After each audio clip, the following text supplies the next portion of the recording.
इकडे अजित पवारांनी no comments असं उत्तर दिलं आणि या उत्तरावरून राऊतांनी आता टोलेबाजी केल्याचं पाहायला मिळतंय। नो कमेंट्स मधून कमेंट काढा, त्यांना नो आहे असं वक्तव्य राऊत यांनी केलंय। शरद पवारांकडे पुन्हा जाणार का असा प्रश्न विचारला, त्या प्रश्नांवर अजितदादांनी नो कमेंट्स हे उत्तर दिलं। शरद पवार जी से पूछा गया था कि क्या अजीत पवार वापस आएंगे, तो उन्होंने कहा कि पार्टी डिसाइड करेगी। तो क्या उनकी तरफ से क्या आपको लगता है कि वो कोई इनविटेशन नहीं दे रहे हैं लेकिन दरवाजा खुला है? No comments. और आप क्या समझते हैं?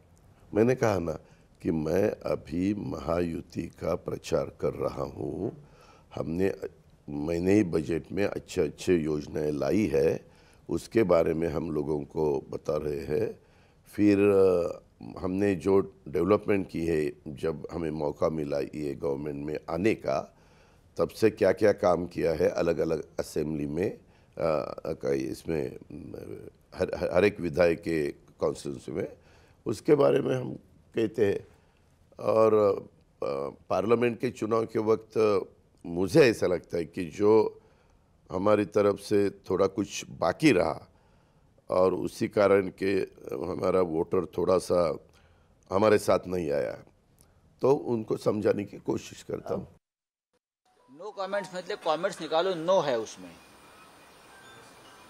जो चले गए हैं वो उनके पार्टी का एक निर्णय हो सकता है, लेकिन हमारे पार्टी की बात करता हूँ। जो चले गए हैं उनको हम चुनाव में हराएंगे।